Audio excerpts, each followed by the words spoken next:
మనకు కనిపిస్తున్న వార్తలు. నెక్స్ట్ ఫోన్ కాల్స్ తీసుకుందాం.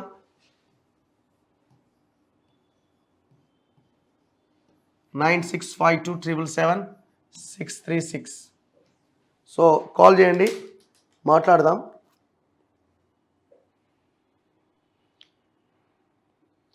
సో ఈ జ్యుడిషియల్ ఎంక్వైరీ అంటున్నారు కదా మేడిగడ్డ మీద. సో దీని మీద మీ అభిప్రాయం చెప్పే ప్రయత్నం చేయండి. ప్రభుత్వానికి నిజంగానే చిత్తశుద్ధి ఉన్నదా? ధరణి మీద ఒక కమిటీ వేశారు. సో వీటి మీద మనం మాట్లాడదాం. హలో, చెప్పండి బ్రదర్. అన్న నిన్న మేము ప్రజాపాలన అప్లికేషన్ ఇద్దామని ఎంపీడీ ఆఫీస్ కి అడిగినాం సార్. అయితే 6 తారీఖు వరకే లాస్ట్ అని చెప్తారు. అయితే ఈ ప్రెస్ మీట్ పెట్టి పొంగులేటి శ్రీనివాసరెడ్డి ఇట్లా ఏంటంటే ఇప్పుడు ఇవే కాదు, ఇది ప్రజాపాలన అంటే మీకు ఊళ్ళకి వచ్చి తీసుకుపోవడానికి, తర్వాత మీరు వచ్చి ఇవ్వలేని వాళ్ళు ఎంపీడీ ఆఫీస్ లో ఇవ్వచ్చు అని చెప్పారు కదా. తీసుకుపోయి ఇద్దామంటే వాళ్ళు అయిపోయింది మళ్ళీ 4 నెలల తర్వాతనే, అప్పటి వరకు అంటారు. ఓకే, అది ఎందుకు మరి వాళ్ళు చెప్పారు కదా వీళ్ళు ఇవ్వచ్చని. అయితే మేము హాస్పిటల్లో ఉన్నాం సార్. ఒక్కటే కాదు, చాలా మంది ఉంటారు కదా ఇప్పుడు. అవి 4 కోట్ల ప్రజలలో ఇప్పుడు అట్లంటలే నేను. గవర్నమెంట్ అన్నది కదా మీరు ఎంపీడీ ఆఫీస్లో కానీ ఎక్కడైనా అప్లై చేసుకోవచ్చు అని. తీసుకుపోయితే అక్కడ ఉన్న అధికారులు అంటారు కదా, ఇది 6 తారీఖు వరకు అయిపోయింది, డాక్టర్ ఇప్పుడు ఉన్నది అని చెప్తారు. చూద్దాం మరి ఏంటో మరి. మీరు కూడా ఒకసారి ఫాలో అప్ చేయండి. చేస్తాం అన్న. ఇట్లా ఇప్పుడు నలుగురు, ఇప్పుడు ఒక మంత్రి ఒక మాట, ఇంకో మంత్రి ఇంకో మాట చెప్తే వాళ్ళు ఇప్పుడు ప్రజలకు క్లారిటీ లేకుండా పోతుంది కదా. ఓకే రైట్ అన్న, దాన్ని కూడా మనం ఫాలో అప్ చేద్దాము, మాట్లాడదాం.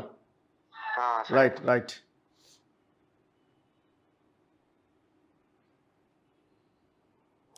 మరో కాల్. హలో, చెప్పండి బ్రదర్.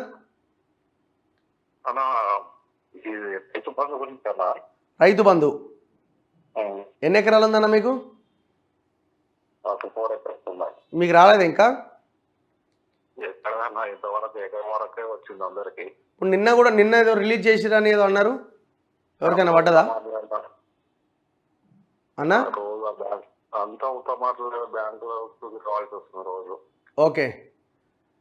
ఓకే విల్సి చూద్దాం. నేను అనుకోవడం అయితే వాళ్ళు వేయకుండా తప్పించుకునే అవకాశం అయితే లేదన్న.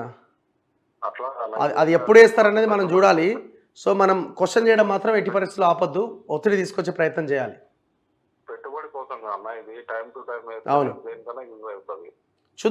చూద్దాం ఏం చేస్తారో. థ్యాంక్ యూ అన్న.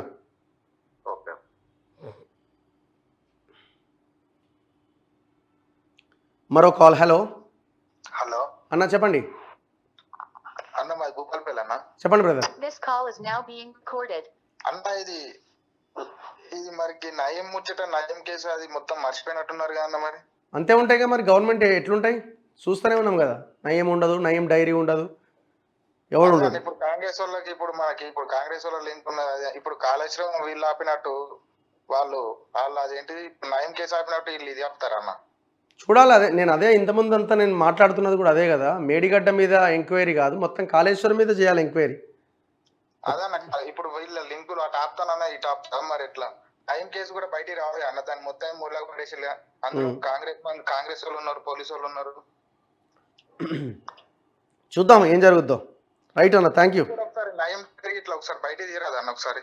అంటే మన దగ్గర ఏమి డైరీ లేకపోయా, మన దగ్గర ఏమి ఆధారాలు లేకపోయా, వాళ్ళే తీయాలి గవర్నమెంట్. అదే అన్న ఒకసారి నేను అదే అంటున్నా, గవర్నమెంట్ ఏదున్నా వాళ్ళు వాళ్ళ మనుషులని రక్షించుకునే ప్రయత్నం చేస్తారు ఒకటి. రెండోది నీకు సగం నాకు సగం అన్నప్పుడన్నా అట్లన్నా ఆగిపోతుంది విచారణ. చూద్దాం. Thank you.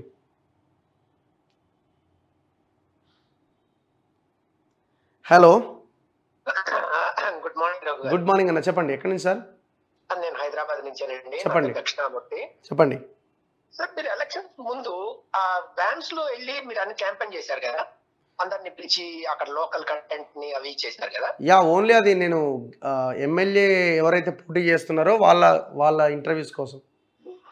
అఫ్కోర్స్ సార్, కాదనట్లేదు సార్. అలాగే ఇప్పుడు స్కీమ్స్ పెట్టారు కదా, అంటే కొంత ఈ ఫ్రీ బస్సెస్ అని, ఆ ఫ్రీ బస్ అనే పదార్థంలోనే చాలా మందికి ఇబ్బంది కలుగుతుంది అనేది ఒక పాయింట్, రైట్? మిగతా అన్ని ఓకే, ఫ్రీ సిలిండర్ అన్నారు, అన్ని స్కీమ్స్ అనేది ఓకే కాదు. ఈ విషయాల్లో మీరు అలాంటి కంటెంట్ ఎందుకు పెట్టరు? తప్పకుండా చేద్దాం సార్. చెప్తండి. మేము ఆల్రెడీ మొన్న ఆటో డ్రైవర్ల ఇష్యూని ఫోకస్ చేసినాం. సో మహిళలతో మాట్లాడి ఫాలో అవుతున్నాను, వెరిఫై చేస్తున్నాను. బట్ అంటే మీకు ఊళ్ళలోకి వెళ్ళి ఓకే రూరల్స్ లోకి వెళ్ళి మేజర్ గా రూరల్స్ లోనే చెయ్యాలి కదా. సిటీ ఏముందండి, మాలాంటి వాళ్ళు ఎక్కడో ఒకటి 25,000 30,000 జీతం చేసుకొని బతికేస్తాం. ఓకే రూరల్ లో ఉండదు కదా ఆ పదార్థాలు. సో కొంత రూరల్ లో ఇలాంటి కంటెంట్స్ ని ఎందుకుని వెళ్దాం సార్, తప్పకుండా మీ సజెషన్ మేము తీసుకుంటాం, చేద్దాం తప్పకుండా. Thank you. థ్యాంక్స్ అండి. Thank you.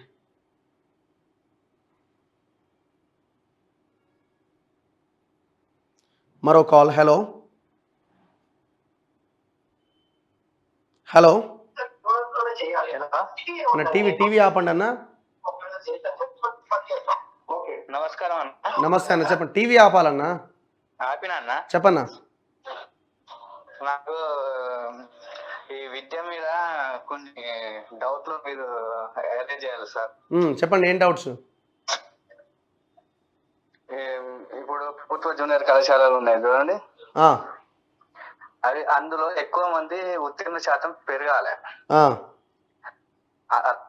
అట్లనే ఏఐట్రిబుల్ఈ, నెట్, ఎంసెట్ లాంటి పోటీ పరీక్షల్లో ప్రభుత్వ జూనియర్ కళాశాల ముందు ఉండేటట్టు మీ అట్లాంటి కొంచెం పోస్ట్ చేయాలి. ఓకే, నేను కోరుకుంటున్నానన్న. తప్పకుండా అన్న, తప్పకుండా ఫోకస్ చేద్దాం. Yeah thank you.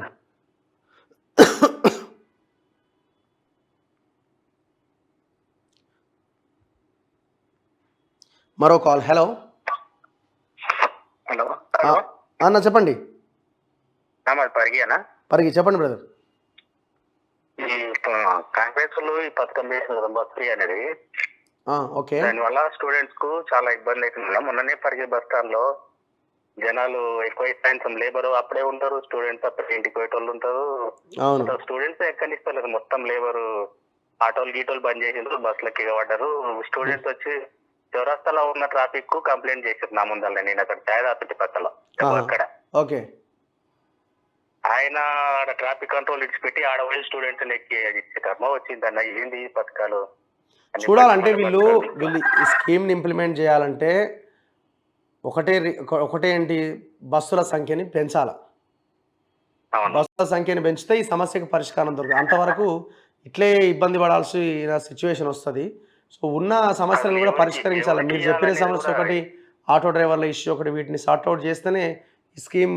ఆటో డ్రైవర్లే కాదు సార్, ఇప్పుడు ఆటో డ్రైవర్లకి బంద్, ఆటో షోరూములు బంద్ అవుతాయి, ఆటో ఫైనాన్స్ బంద్ అవుతాయి. ఇంతమందిని ఇబ్బంది పెట్టి అది దిక్కుమాలి పథకం ఎవరు పెట్టమన్నాడు? ఓకే, ఆటో షోరూమ్ల, ఆటో ఫైనాన్స్ అందులో ఎంప్లాయీస్ మొత్తం ఎంప్లాయీస్ ఉపాధి దెబ్బతింటారు. అందరూ ఉపాధి దెబ్బతీసి ఎవరి కోసం పెట్టినట్లు ఇంటి కోసం పెట్టారు. ఓకే అన్న, చూద్దాం గవర్నమెంట్ దీని మీద ఏం చర్యలు తీసుకుంటుంది, ఎట్లా ముందుకెళ్తుంది అన్నది. Thank you.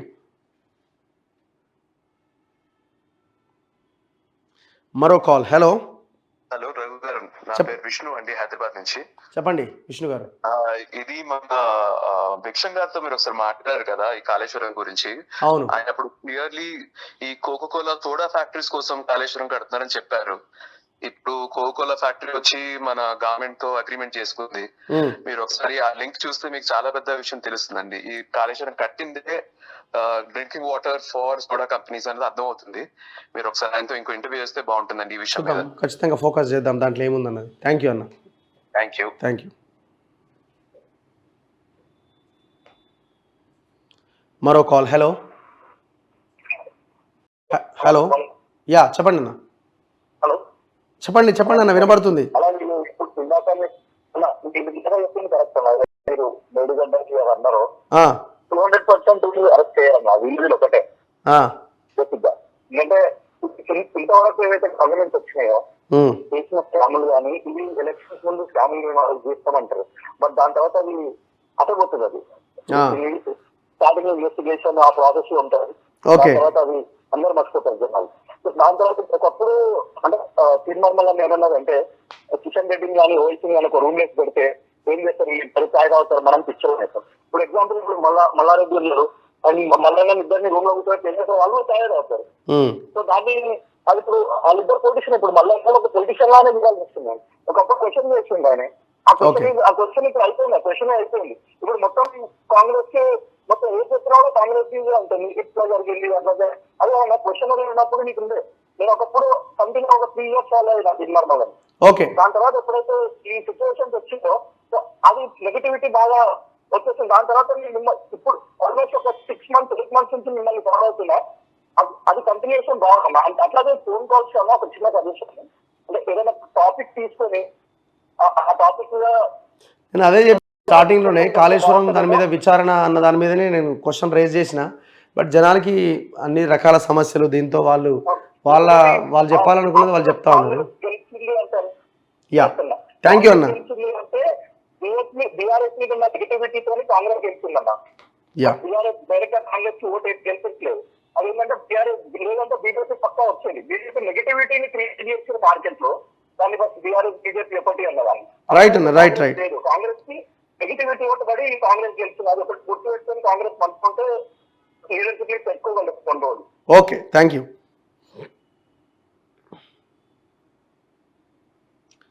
మరో కాల్. హలో. హలో, నమస్తే అన్న. నమస్తే. నమస్తే రఘు అన్న. ఎన్నో రోజుల నుంచి ఫోన్ చేద్దాం అనుకున్నా, ఈ రోజు దర్శనం అయింది. థ్యాంక్ యూ అన్న. ఎక్కడి నుంచి మాట్లాడుతున్నారు మీరు? మేము జనగామ జిల్లా నుండి మాట్లాడుతున్నాం అన్న. చెప్పండి అన్న. అన్న ఒక్క నిమిషం అన్న, ఇక్కడ మన దగ్గర దళిత బంధు అని ఒకడో ఇద్దరికో ఇచ్చిర్రన్న. దళిత బంధు అనే వాళ్ళు పోయిన గవర్నమెంట్ ఇస్తే అందులో మొత్తం చేయవాడడం ఎక్కువ జరిగింది. వాటి మీద ఎంక్వైరీ చేయించే ఫోకస్ చేయాలన్న మీరు. తప్పకుండా తప్పకుండా అన్న. అయితే మన లబ్ధిదారునికి వచ్చేసి 2 లక్షలు 3 లక్షల వరకే వచ్చినాయి. మిగతా అంతా ఎమ్మెల్యేలు, సర్పంచ్లు ప్లస్ మెయిన్ లీడర్ల మింగిరన్న. వీటి మీద ఖచ్చితంగా మీరు దయచేసి ఫోకస్ పెట్టండి. గవర్నమెంట్ మారిందన్న, గవర్నమెంట్ చేయాలి. వాళ్ళు ఏం చేస్తారన్నది చూద్దాం. గవర్నమెంట్ మీరు చెప్తే మీ ద్వారా తొందరగా పోతుందని నా ఉద్దేశం. ఓకే అన్న, థ్యాంక్ యూ. రైట్. హలో. రఘువన్న బాగున్నారా? బాగున్నా, చెప్పండి అన్న. ఎక్కడి నుంచి? నేను ఇక్కడ అంబర్పేట అన్న. చెప్పండి బ్రదర్. ఇది ఏందన్నా, మరి కాళేశ్వరం మొత్తం వెళ్తుందా లేదా? మీరు చెప్పాలా, ఏమనిపిస్తున్నది మీకు? ఏమన్నా అందరూ అనిపిస్తుంది. ఓకే. కృష్ణారెడ్డి వాళ్ళు కాంగ్రెస్ అందరు కలిసి ఉన్నట్టు అనిపిస్తుంది. మళ్ళా కొన్ని రోజులు ఇలా చేస్తారు, తర్వాత వదిలేస్తారు. అది అట్టే ఇది ఇట్టే. ఓకే. టిఆర్ఎస్ అనుకుంటే ఇది కూడా అలానే తయారవుతుంది, కాంగ్రెస్ కూడా. చూద్దాం. ఇప్పుడు మనం వాళ్ళని అప్పటికే వాళ్ళకి సర్టిఫికేట్ ఇవ్వలేము. బట్ జరుగుతున్న వాటిని క్వశ్చన్ చేస్తూ వాళ్ళని లైన్లో పెట్టే ప్రయత్నం చేద్దాము. వాళ్ళు వినట్లేదంటే ఇక ఒకటే అని డిసైడ్ అవ్వాలి. అప్పుడు సో ఇప్పుడే మనం 2 early డిసైడ్ అవ్వడం కూడా కరెక్ట్ కాదు. చూద్దాం, వాళ్ళకి ఇవ్వాల్సిన సమయం వాళ్ళకి ఇద్దాం. కొంచెం 100 days అనే టైం అనేది కూడా వాళ్ళు కూడా కొన్ని అది కూడా ఉంది కదా. అవునవునవును. థ్యాంక్ యూ అన్న. ఓకే రఘు అన్న, థ్యాంక్ యూ. మరో కాల్. హలో. నమస్తే అన్న, చెప్పండి. టీఆర్ఎస్ గవర్నమెంట్ చేయలేదు, ఏం చేయలేదు. కానీ రేవంత్ రెడ్డి గారు కూడా సొంతంగా డిసిజన్ తీసుకోవట్లేదు, భయపడుతున్నాం కాంగ్రెస్ కూడా. ఓకే. అనే చేసేది కూడా కరెక్ట్. ఈ పథకాలు ఏంటన్నా అన్నా, ఒకసారి హైదరాబాద్ లో చూస్తే ఆ ఈ పథకాలు ఎంత దూరంగా ఉన్నాయంట. చాలా దూరంగా ఉన్నాయి. ఓకే. కరెక్ట్ గా డిసిజన్ తీసుకోలేకపోతున్నారు ఆయన ఓన్ గా. ఆయన ఓన్ గా తీసుకోలేకపోతున్నాడు. ఏం డెసిషన్ తీసుకోవాలంటున్నారు? ఏం తీసుకోలే? ఏదైనా చేయాలంటే వాళ్ళకే పడదు. అరే, మనం ఉత్తర జనరల్గా స్టేట్మెంట్ ఇస్తే ఎట్లా బ్రదర్? ఏందన్నది చెప్పండి, పాయింట్ టు పాయింట్ చెప్పండి. ఇక ఫలానా విషయంలో ఇది జరిగిందని చెప్తే దానికి ఒక క్లారిటీ ఉంటుంది కదా. Thank you. మరో కాల్. హలో. హలో అన్న, చెప్పండి. హలో, చెప్పండి అన్న, వినపడుతున్నది.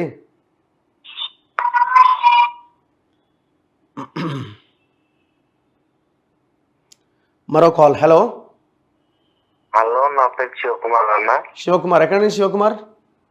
ఖమ్మం అన్న మాది. చెప్పండి బ్రదర్. కొత్తగూడెం జిల్లా అన్న. ఇది కాళేశ్వరం మీద వాళ్ళు కరెక్ట్ ఇన్ఫర్మేషన్ తీసుకుంటే మంచిగా ఉంటది అన్న. అది ఏంటంటే మొత్తం అది ప్రాజెక్టే తప్పు కదన్న కట్టిందే. అవును. మరి దాని మీద కరెక్ట్ గా మాట్లాడకుండా ఒక బ్రిడ్జి ఒక స్టెప్ కోసం తీసుకుంటారు, తప్పు కదన్న. అవును. ఇప్పుడు అందరూ మనము ఎందుకంటే మనకు న్యాయం జరుగుతుంది కదన్న దేనికన్నా కొట్లాడేది. ఏదో మనకు వాళ్ళు ఏదో సాయం చేస్తారు, వీళ్ళు ఏదో సాయం చేస్తారు, వాళ్ళ డబ్బు ఉన్నోళ్ళు వీళ్ళు డబ్బు ఉన్నోళ్ళు అని చెప్తే కాదు కదా, ప్రజాస్వామ్యం కదా అది. అవును, అదే అందుకే అంటున్నాం కదా, ఆ విచారణ జరగాలి. మొత్తం ఒక మేడిగడ్డని తప్పించుకుంటే కాదు, మొత్తం కాళేశ్వరం మీదనే జరగాల. అవునన్నా, ప్రజల సొమ్ము అన్న అది, ఎవరి సొమ్ము కాదు కదా.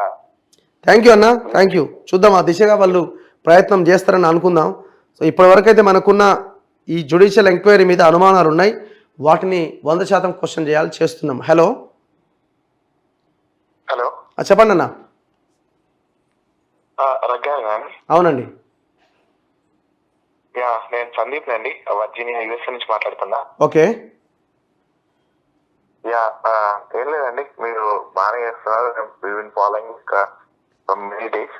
ఒకటే రిక్వెస్ట్ ఏంటంటే, లైక్ మీరు చేస్తున్నారు interviews, like BJP like Congress తరఫున ఇంటర్వ్యూ చేస్తున్నారు తెలంగాణ ఉద్యమకారులని. కాకపోతే లైక్ ఆపోజిషన్ వర్షన్ కూడా తీసుకుంటే బెస్ట్ అని చెప్పేసి, like Telangana TRS version or BRS version కూడా తీసుకుంటే బెస్ట్.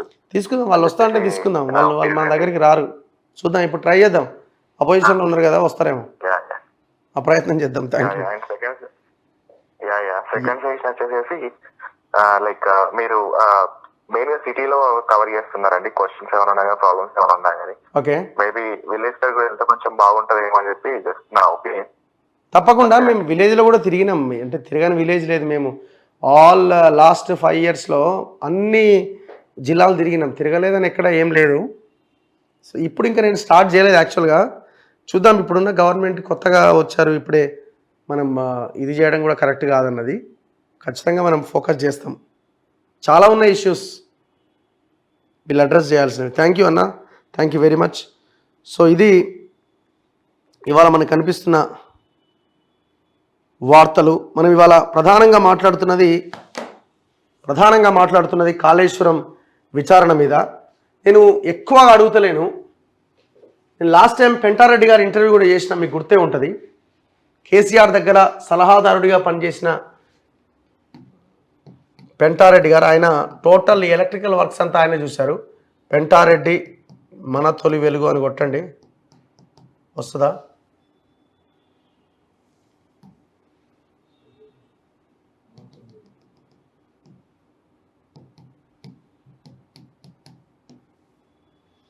ఇగో, మేడిగడ్డ పనులు ఆపండి, ముక్త కంఠంతో 3 ఇంజనీర్లు, కేసీఆర్ సలహాదారుడు పెంటారెడ్డి సంచలనం. ఆయన 10 సంవత్సరాలు Kaleshwaram and all lift irrigation projects మీద కేసీఆర్ దగ్గర పనిచేసిండు, కేసీఆర్ చెప్పిన పని చేసిండు. ఇప్పుడు కాంగ్రెస్ గవర్నమెంట్ ఏమంటుంది, మేడిగడ్డ మీద మేము జ్యుడిషియల్ ఎంక్వైరీకి ఆదేశించమని హైకోర్టు జడ్జికి లేఖ రాసిన, ముఖ్యమంత్రి లేఖ రాసిండని ఉత్తమ్ కుమార్ రెడ్డి గారు నీటిపారుదల శాఖ మంత్రిగా చెప్తున్నారు. మనం ఏమంటున్నాం అంటే, మేడిగడ్డ ఒకటే కాదు, మేడిగడ్డ బ్యారేజ్ పిల్లర్ గుంగిన దాని మీదనే కాదు విచారణ జరగాల్సింది. మరి అంతకుముందు సంవత్సరం మేడిగడ్డ పంప్ హౌజులు మునిగినాయి, దాని మీద విచారణ అక్కర్లేదా? అన్నారం పంప్ హౌజులు మునిగినాయి, దాని మీద విచారణ అక్కర్లేదా? కేసీఆర్ దగ్గర సలహాదారుడిగా చేసిన పెంటారెడ్డి చెప్తున్నాడు, రేపు వరద వచ్చినా మళ్ళీ ఆ పంప్ హౌజులు మునుగుతాయి, నేను టోటల్ ఎలక్ట్రికల్ వర్క్స్ అంతా నేనే చేసిన, కొంత అడుగుల మేర ఎత్తులో పంప్ హౌజ్ పెట్టమంటే తీసుకుపోయి డౌన్లో పెట్టిండు మెగా కృష్ణారెడ్డి, దానివల్ల మునిగిపోయింది, మళ్ళీ మునుగుతుంది అన్నాడు. మరి దాని మీద ఎంక్వైరీ అవసరం లేదా అని అడుగుతున్నాం, బేసిక్ క్వశ్చన్. ఆయన చాలా, నేను ఆల్మోస్ట్ ఇది గంట పైన ఇంటర్వ్యూ, ఆయన దాదాపు ఒక 20-25 నిమిషాలు చాలా క్లియర్గా డీటెయిల్డ్గా చెప్పారు. ఒకవేళ ఆయనని పిలిపించి మాట్లాడిన చాలా వాస్తవాలు మీకు వెలుగులోకి వస్తాయి. మరి ఇంకా ఎవిడెన్స్ ఏం కావాలా?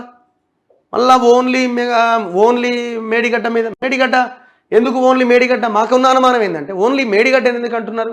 మేడిగడ్డ ఎల్ఎన్టీ కట్టింది, మేడిగడ్డకి మెగా కృష్ణారెడ్డికి సంబంధం లేదని మెగా కృష్ణారెడ్డి తప్పించే ప్రయత్నం ఏమైనా చేస్తున్నారా? 90% పనులు కాళేశ్వరంలో మెగా కృష్ణారెడ్డి చేసిండు, ఎట్లా వదిలిపెడతామండి?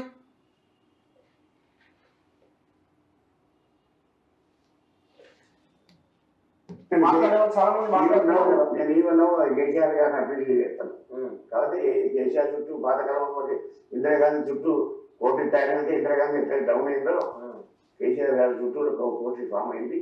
కోటి వల్ల దాని చెడ్డ పేరు వచ్చింది. పబ్లిక్ చెడ్డ వచ్చేసింది. చూడడం గెలవడం రాజకీయాలు కానీ జరిగింది అది. సరే ఇప్పుడు ప్రాజెక్ట్ ని ముందుకు తీసుకుపోవాలా ఆపేయాలా? ఈ నా ఉద్దేశం ఉండదు. ఫైనాన్షియల్ పొజిషన్ బ్యాడ్గా ఉంది. అందులో టేక్స్ టైం ఆల్సో. రిపేర్ కూడా ఖర్చు 600 అంటుంది. ఇంకెంతే తెలియదు. అసలు మొత్తం పిల్లర్స్ మార్చాలి. నా పిల్లర్స్ ఒకటి ఇవ్వాలని తెలియదు. సివిల్ సబ్జెక్ట్ అది. నేను సివిల్ వాడు కాదు. ఎలక్ట్రికల్ ఎక్విప్మెంట్ కూడా మనకు అక్కడ నుంచి పంప్ చేయాల్సిన అవసరం లేదు. ఇమీడియట్ గా ఎల్లంపల్లి నుంచి వచ్చిన వాటి పంప్ చేసుకుందాం 1 or 2 years. అంతలోపల అవి రిపేర్ చేస్తే అవసరం వచ్చి చేద్దాం. అంతకన్నా ముందు 80% 90% కమిషన్ కంప్లీట్ చేద్దాము. ప్రజలకు నీళ్ళు ఇద్దాము. ఆయకట్టు నీళ్ళు ఇద్దాం ఫస్ట్. నా పాయింట్ ఏంటంటే సార్, ఇప్పుడు ఎల్లంపల్లి నుంచి మీరు నీళ్ళు తీసుకుపోండి ముందైతే అని అంటున్నాను కదా. కానీ ఎల్లంపల్లికి వరద వచ్చినా కూడా ఎల్లంపల్లి నుంచి లిఫ్ట్ చేస్తారు కదా వాటర్. అదేనంటున్నారు. మల్లన సాగర్ 50 TMCలు కట్టారు కదా. వల్లన సాగర్ అదే స్టెప్ బై స్టెప్ నింపాలంటారు. నాకు తెలుసు. మన కరువైన నీళ్ళు పడేయచ్చు. తర్వాత డిస్ట్రిబ్యూషన్ సంవత్సరాలు ఈ కాళేశ్వరం ప్రాజెక్టు తోని జన్కోవాలతో ముద్రలు కొట్టించుకొని ఈ ప్రకారంగా పాలమూరప్పుడు నాకు గవర్నమెంట్ కు కొంచెం బ్యాడ్ అభిప్రాయం జనరేట్ చేశాను నా మీద. గవర్నమెంట్ లో చేసినందువల్ల ఏంది మా మీటర్లో పంప్ హౌస్ ఉండాలి. పైన పంప్ హౌస్ ఉండాలి. పైకి ఉండాలి. కాదు వీళ్ళు ఏం చేశారు, దాన్ని ఇది జన్కోవాల్ అప్రూవల్ చేసినప్పుడు ఎవరు ప్రపోజ్ చేశారో ఎట్లా ప్రపోజ్ చేశారో ఏ ఫైల్ నా దగ్గర రాలేదు. ఒక్క మేడిగడ్డ అన్న ఫైల్ ఏది నా దగ్గర రాలేదు. అంటే మీరు క్లియర్ చేయలేదు. నా దగ్గర రాలేదు. నా సంతకాలు కూడా లేవు. నేను క్లియర్ చేయలేదు. మీరే కదా సార్ మొత్తం ఉన్నది సలహాదారు. మీరే సలహాదారు పంపలేదు ఫైల్. సలహాదారు ఎప్పుడు ఫైల్ రావడం. సంతకం పెట్టాలిగా. సంతకం అవసరం లేదు. సంతకాలు లేవు ఇక్కడ. మీరు చూడండి ఎక్కడ సంతకాలు లేవు. ఒరిజినల్ డాక్యుమెంట్ వెట్టింగ్ లో ఉన్నాయి. ఒరిజినల్ టెండర్ డాక్యుమెంట్ లో ఉన్న సంతకాలు. తర్వాత ఏ ఫైల్ ఎక్కడ నా సంతకం లేదు. మీరు చూడండి ఎక్కడ సంతకం లేదు. నేను ముందు 126 పెట్టింది కూడా అసలు ఈనాడు వాళ్ళు అసలు డాక్యుమెంట్ కూడా పేపర్లు వేశారు. అడ్వైజర్ గారు పెట్టింది అది. తర్వాత అడ్వైజర్ ఎక్కువ చేస్తాడు నేను ఒప్పుకోలేదు. అంటే 126 మీరు అన్నారు. వాళ్ళు 120లో పెట్టారు. 120లో పెట్టారు. సో ఇది అన్నారు 131లో పెట్టాము. 125లో పెట్టారు ఇప్పుడు లోపలికి. అదొకటి. ఈ మేడిగడ్డ ఏం చేశాను, మీరు అక్కడ క్వార్టర్స్ ఉన్నాయి చూసింటారు మేడిగడ్డ. అక్కడ ఆ క్వార్టర్ దగ్గర పంప్ హౌస్ పెట్టాను నేను. అంటే నీళ్ళ నుంచి చాలా దూరం పెట్టేది ఎత్తు మీద పెట్టాం పంప్ హౌస్. ఎత్తు మీద పెట్టినప్పుడు మనం నీళ్ళు వచ్చే ప్రసక్తి ఎప్పుడు అది ఏ పరిస్థితి వచ్చేది కాదు. అది తీసుకుపోయి లోపల తీసుకెళ్ళారు ప్రెషర్ మీద లెంతులు పెంచుకోవడానికి. ఇవన్నీ జరుగుతున్నాయి. దానివల్ల కాంట్రాక్టర్ బెనిఫిట్ అవుతుంది. అది ఎవరెవరికి బెనిఫిట్ అవుతుంది వాళ్ళ కథ వ్యవహారం. ఇంత ఓపెన్గా ఆయన సలహాదారుడు అండి కేసీఆర్కి. ఆయనని పిలిచి మాట్లాడినా మొత్తం భాగవతం అంతా బయటకు వచ్చేస్తుంది. ఆయనే చెప్తున్నాడు కదా పంప్ హౌజులు మునిగిపోవడానికి కారణం వాళ్ళు తీసుకునే నిర్ణయం, నాకు సంబంధం లేదంటున్నాడు ఆయన. మరి దీని మీద విచారణ అక్కర్లేదా? సో అందుకే ఎట్టి పరిస్థితుల్లో ఈ తెలంగాణ సంపదని దోపిడీ చేసిన ఎవడిని వదిలిపెట్టేది లేదు. మీరు వదిలిపెట్టాలని ఆలోచన చేసి దీని మీదనే విచారణ దాని మీదనే విచారణ అని దాన్ని పార్ట్లుగా డివైడ్ చేసిన తెలంగాణ ప్రజలు కేసీఆర్కి ఏ గతి అయితే పడుతుందో మీకు కూడా అదే పరిస్థితి వస్తుంది రేపు ఒకవేళ మీరు కనుక ఆ ఆలోచనతో ఉంటే. సో మరొక ప్రెస్ మీట్ కోరుతున్నాం. ఉత్తమ్ కుమార్ రెడ్డి గారు మీరు ప్రెస్ మీట్ పెట్టాలి. మేడిగడ్డ కాదు మొత్తం కాళేశ్వరం మీద జ్యుడిషియల్ ఎంక్వైరీ జరగాల్సిన అవసరం ఉంది. మీరే అంటున్నారు సిబిఐ ఉంది. సిబిఐ కంటే జ్యుడిషియల్ ఎంక్వైరీ చాలా పెద్దది కదా, జడ్జి కదా విచారించేది, సిబిఐ కేంద్రం ఆధీనంలో ఉంటుంది కదా, మళ్ళీ అక్కడ కేసీఆర్ని కాపాడే అవకాశం ఉంటుంది. మేమైతే గట్టిగా చేస్తాం. మరి చేస్తారు అనుకున్నప్పుడు మొత్తం ప్రాజెక్టు మీద చేయాలా, ఓన్లీ మేడిగడ్డ ఎందుకు? సో ప్రజలారా దీన్ని మనం ఖచ్చితంగా గమనించాల్సిన అవసరం ఉన్నది.